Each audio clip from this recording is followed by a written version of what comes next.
Hi hello welcome to Andhraprabha. This is Tejaswi. మంగళవారం లాంటి block buster cinema తర్వాత పాయల్ రాజ్పుత్ నటించిన చిత్రం రక్షణ.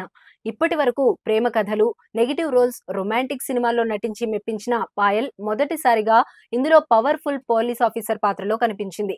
ప్రణదీప్ ఠాకూర్ తెరకెక్కించిన ఈ సినిమాలో బ్రహ్మముడి మానస్ విలన్ రోల్లో నటించడం విశేషం. జూన్ 7న థియేటర్లలో రిలీజ్ అయిన ఈ సినిమాకు పాజిటివ్ టాక్ వచ్చింది. ముఖ్యంగా పవర్ఫుల్ పోలీస్ ఆఫీసర్ గా పాయల్ రాజ్పుత్ నటన అదిరిపోయిందని రివ్యూలు వచ్చాయి. దీనికి తోడు రిలీజ్ కు ముందు రక్షణ సినిమా బాగా వార్తల్లో నిలిచింది. ఎప్పుడో పూర్తయిన సినిమాని ఇప్పుడు విడుదల చేస్తున్నారని, రెమ్యునరేషన్ సైతం ఇవ్వకుండా ప్రమోషన్స్ కి రావాలని కోరుతున్నారంటూ పాయల్ రాజ్పుత్ చేసిన కమెంట్స్ సినిమా ఇండస్ట్రీలో తీవ్ర చర్చనీయాంశమయ్యాయి. చిత్ర బృందం సైతం పాయల్ పై చర్యలు తీసుకోవాలని కౌన్సిల్ కు ఫిర్యాదు చేసింది. ఇలా పలు వివాదాలు ఇండైరెక్ట్ గా ఈ సినిమా ప్రమోషన్స్ కు ఉపయోగపడ్డాయి.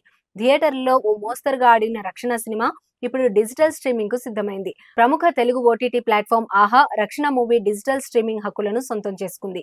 తాజాగా రక్షణ సినిమా స్ట్రీమింగ్ కు సంబంధించి అధికారిక ప్రకటన వెలువడింది. ఆగస్టు 1 నుంచి తమ ఓటీటీలో పాయల్ రాజ్పుత్ సినిమాను స్ట్రీమింగ్ చేయనున్నట్లు ఆహా సంస్థ ట్వీట్ చేసింది. లేడీ సింగం గర్జించేందుకు వస్తోంది అంటూ మూవీ పోస్టర్ ను పంచుకుంది. రక్షణ సినిమాలో పాయల్ రాజ్పుత్ పవర్ఫుల్ ఏసీపీ పాత్రలో అలరించారు. హరిప్రియ క్రియేషన్స్ బ్యానర్ పై రణదీప్ ఠాకూర్ ఈ సినిమాని నిర్మిస్తూ దర్శకత్వం వహించారు. శివన్నారాయణ, మానస్, రాజీవ్ కనకాల, వినోద్ బాల, ఆనంద్ చక్రపాణి తదితరులు ఈ సినిమాలో ప్రధాన పాత్రలు పోషించారు. మరో 2 రోజుల్లో ఈ సినిమా ఓటీటీలోకి రానుంది.